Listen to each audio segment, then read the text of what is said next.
juga tambahan lagi. Ya kita mengucapkan asyhadu alla ilaha illallah wa asyhadu anna Muhammadar Rasulullah. Aku bersaksi tiada Tuhan selain Allah. Kita bersaksinya di mana? Sedangkan Allah itu nggak kelihatan. Kita bersaksinya di Mana bang? Ada yang tahu? Mana? Tiada Tuhan selain Allah. Padahal tiap hari Allah memberikan. Itulah aku bersaksi. Allah memberikan ini mukjizat kita sampai bisa kumpul kayak gini. Itu kehendak Allah. Bersaksi bahwa kita membuat acara ini bermanfaat. Bersaksi dan kita di sini bisa belajar kayak gini dan saya bisa keluar kata-kata kayak gini mungkin izin Allah juga. Tanpa lo sadari, oh aku bersaksi tiada Tuhan selain pelantara ini. Contoh kita juga membuka sesuatu, melakukan sesuatu tanpa yang kita Sadari. tak terduga kita ini sebenarnya Allah memberikan kesaksian. Lo mau bersaksi nggak nih perasaan gue kayak ini? Kadang kitanya aja yang kurang Iya. peka ya. Kurang Itu nggak ngeliat ke arah sana. banyak yang bisa. Terus ada Tuhan selain Allah dan Nabi kita bersaksi bahwa Nabi Muhammad kita bukan bicara mohon maaf ya bukan masalah tentang agama tapi kita ambil yang sharing positifnya. Kenapa? Di pelajaran di Islam ibarat Nabi Muhammad itu adalah panutan. Karena apa? Dari akhlak, sikap, perilaku dan perbuatan sinkron. Semua nabi itu baik. Kenapa kita nggak ambil pelajaran dari ini satu, ini satu, ini satu? Lebih baik kita mempelajarinya sedikit tapi langsung praktek daripada mempelajari banyak teori tapi prakteknya nggak ada. Kayak tahun bukan Bruce Lee. Bruce Lee. Pelajari satu jurus tapi 1000 kali. Jadi jago di bidang. Ada banyak jurus tapi cuma satu kali. Tapi bang mungkin gimana ya? Entah ya contohnya pribadi gue gitu. Kemarin itu ngerasain ya memang praktek kan. Praktek bahwa Allah lah segala sesuatunya diizinkan oleh Allah. Tapi mungkin yang bisa gue bilang itu hati-hati karena apa? Karena yang pernah gue sendiri alamin itu adalah yang malah konteksnya salah. Malah ya itu ketika kita bilang itu musibah semangat hilang terus malah jadi malas-malesan. Kalau dibilang cobaan, cobaan ujian Itu sama aja Bisa jadi iya sih. Tapi bisa jadi untuk penyemangat juga dong Pak. berarti mungkin udah belajar gitu.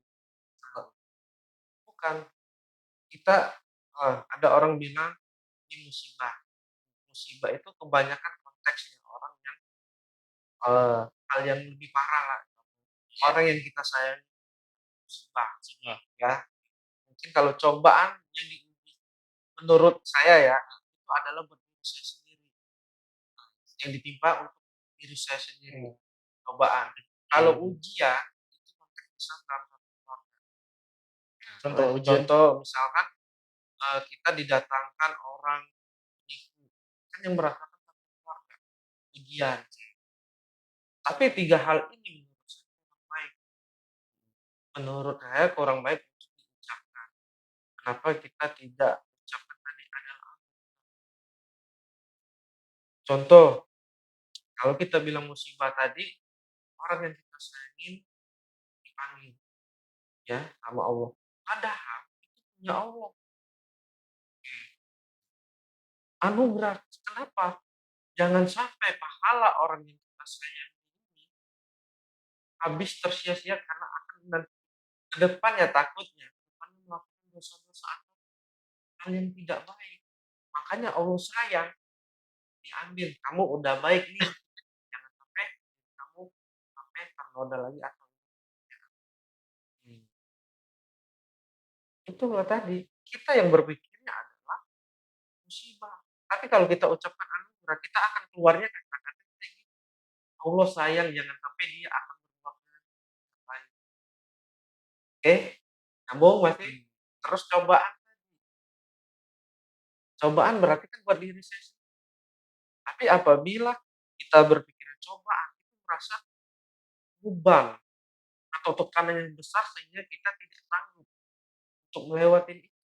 Tapi kalau kita balik ke anugerah, oh ini tanda kasih sayang saya, supaya saya bisa di saat saya ditekan rata dengan tanah. Apabila Allah mengizinkan kita akan seperti per kalau ditekan sampai bawah, saat kita agak dilepaskan renang dikit, dia akan lompat. Malah jauh lebih tinggi. Nyambung masih? Terus ujian, berarti kan yang keluarga tadi, keluarga yang semua merasakan. Nah, kalau ujian itu kita bilang ini adalah ujian dari Allah, kita berpikirnya, wah ini masalah, kenapa sih harus keluarga saya yang ini ibarat tuh orang lain yang melakukan kok keluarga saya yang kena seperti ini. Tapi kalau kita berpikir anugerah, ujian itu akan berubah lagi. Oh, Allah sedang memantaskan keluarga saya naik derajat. Saya yakin dengan ujian ini adalah sebuah anugerah sebenarnya Allah menginginkan keluarga saya. Jadi 3 kata tadi patah dengan satu kalimat anugerah. Kenapa kita tidak menggunakan kalimat yang lain? Yes. Bukan kita kalau secara otak pasti kita ucapnya kayak gitu. Hati kan menjawabnya seperti, ayo sinkronkan. Nah, kita belajar di Sama sekarang nih, ini AC dingin banget. Ya, cobaan, mau musibah nih. lulus ini. Jadi Ini tuh anugerah. Biar adem. Coba kalau mati panas. jadi itu dia. Saya sebenarnya udah lama pengen ngobrol yang kayak gitu. Cuman saya paling belum pandai. Sibuk melulu dia mah. Sibuk terus. Jujur kalau saya emang orang yang saya orang yang nyebelin, sombong. Tapi biarkan hati ini Allah yang tahu. Dan saya akan coba rubah sikap dan perilaku saya sedikit demi sedikit. Karena yang sering kita lakukan terbiasa tadi menjadi karakter, kita akan rubah dulu sih.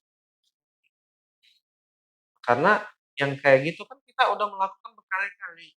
Jadi Hasilnya itu terbiasa. aja. Kita akan rubah dulu sih.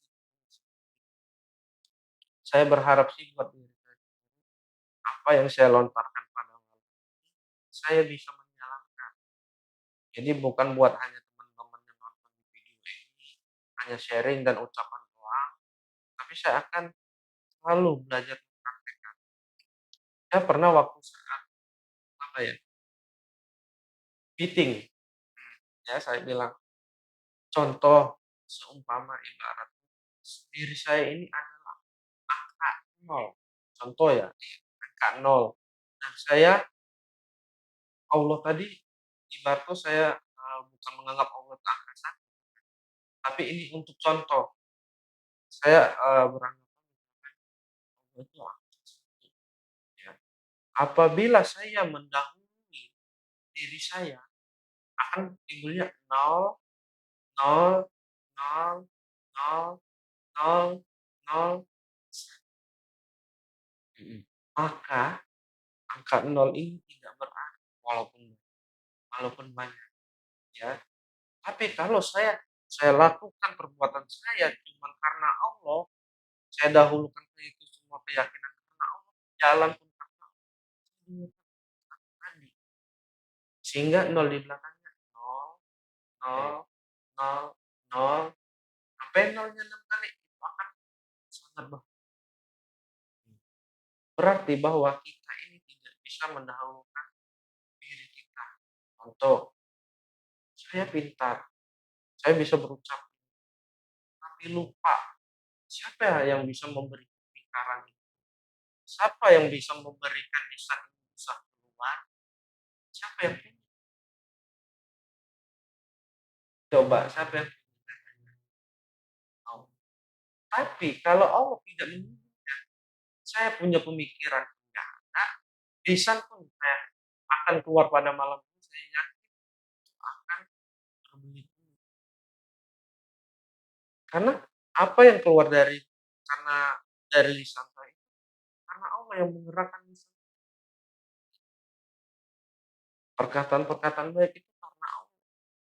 Dan apabila ada kata-kata yang tidak baik, mungkin menurut saya dari diri saya. Yang paling kita hindari sebagai manusia adalah pertama, pengakuan. Pengakuan yang kedua, buanglah sifat iri. Yang kedua, kenapa iblis atau setan dikeluarkan dari surga?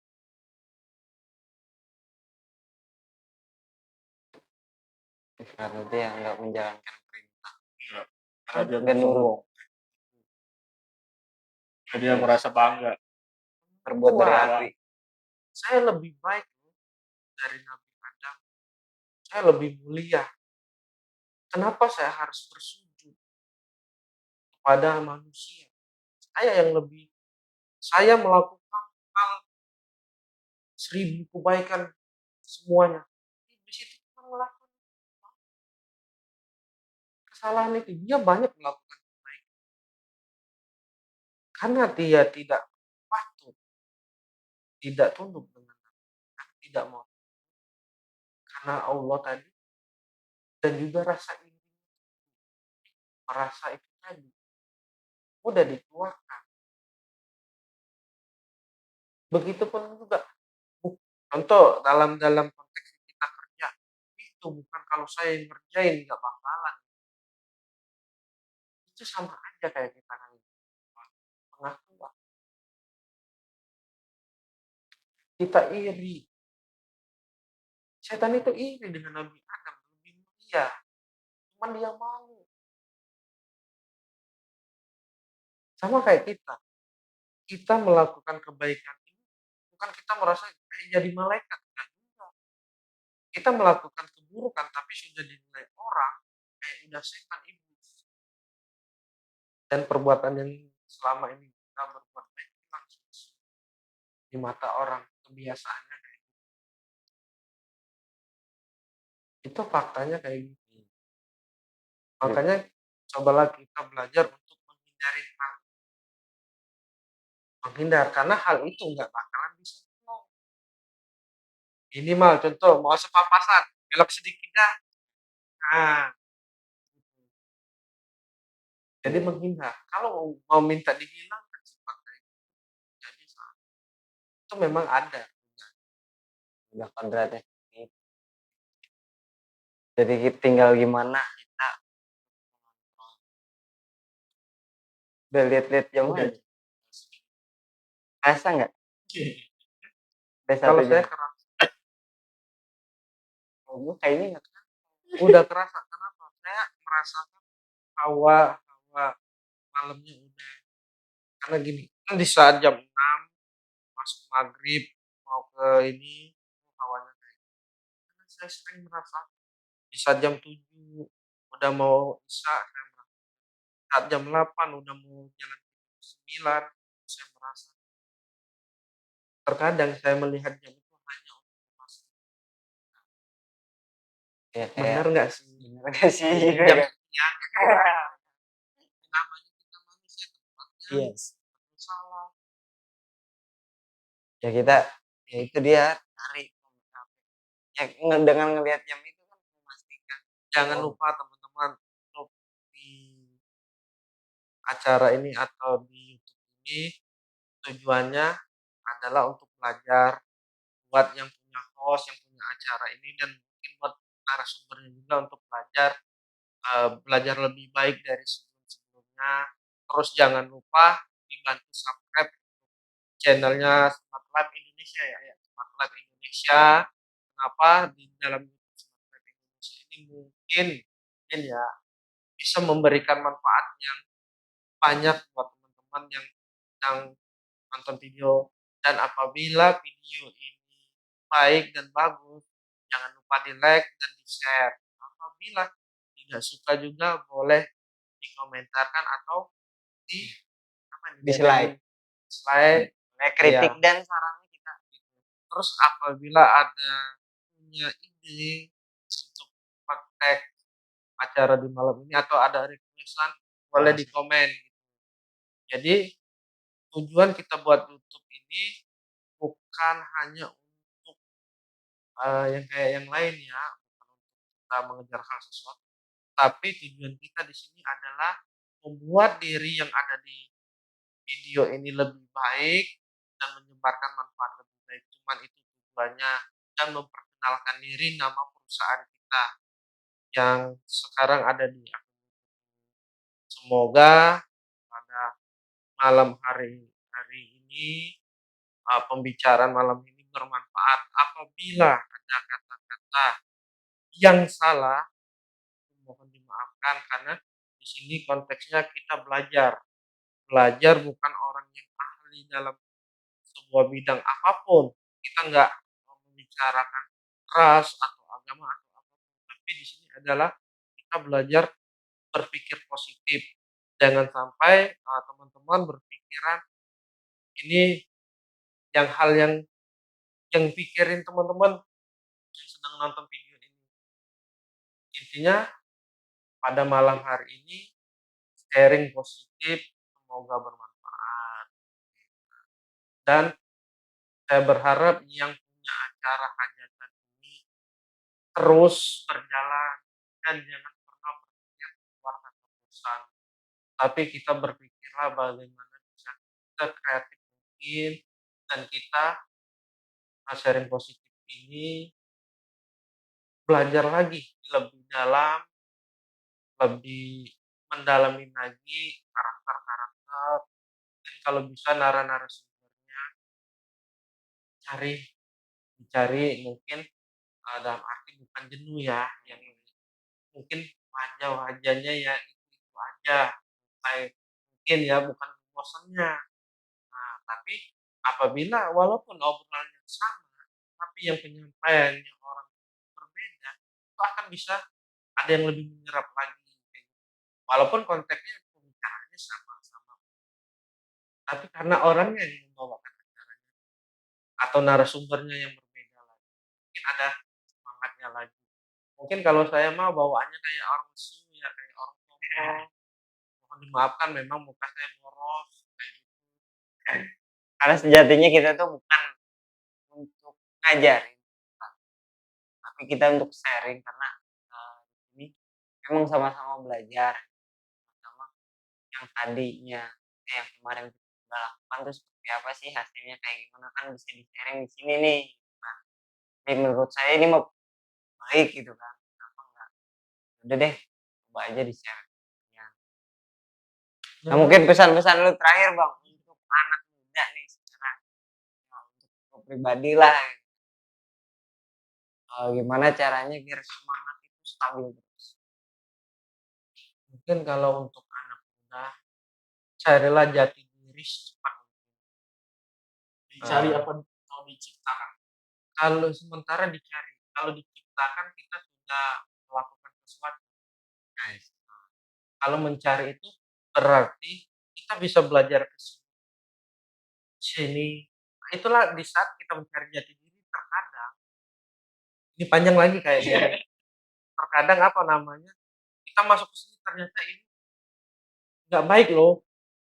Jadi kita tuntut melakukan hal yang nggak baik, sehingga udah terjadi kayak gini, pindah lagi.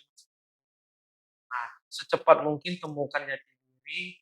Nah, ya cari dulu. Jadi tetap dicari. Jadi carilah jati diri atau temukan secepat mungkin. Kita temukan secepat mungkin. Dalam arti cari dulu biar ketemu gitu. Dan jangan sampai salah melangkah. Dan untuk yang anak-anak milenial yang sedang mencari jati diri atau apa ya, dibilang wawasan lah atau ibarat pergaulan, boleh siapapun mau bergaulnya macam mana, boleh. Intinya satu, ingat di belakang ada orang tua kita yang selalu mendorong kita untuk lebih baik. Nah, dipikirkan itu. Yang ke selanjutnya, jangan sampai walaupun di saat kita masuk di dalam lingkungan yang tidak baik, jangan sampai kita terpengaruh. Kalau bisa kita yang mempengaruhi malah kita yang baik. Gitu. Jangan kita bilang, ah ini lingkungannya nggak baik, sehingga kita dibilang terikut. Kalau bisa mereka lah yang ikut dengan cara kita yang baik. Mungkin itu aja. Semoga tetap semangat, berpikir positif, apapun yang terjadi di dunia karena itu aja sih. Begitupun malam hari ini saya juga diundang tanpa pemberitahuan, nunggu 1,5 jam kurang lebih, nggak ada kabar cerita, hampir saya mau tidur kayak gitu. Ayo host, tutup. Udah masih tutup lanjut nih. Yang hostnya siapa? Udah nih, lu ada teman lagi nggak? Udah. Ya kalau menurut gue sih, ketika kita ada diciptakan dualisme, kita harus peka terhadap itu, kita harus tahu adanya dualisme itu. Nah, bagaimana kita mengontrolnya, bagaimana kita untuk mempertontonkan kepada dunia bahwa kita itu ya baik, bukannya menghilangkan yang jelek, bukan, tapi kita mengontrol yang jelek. Nah, mungkin itu aja pembahasan ini. Sekian, selamat malam, assalamualaikum warahmatullahi wabarakatuh.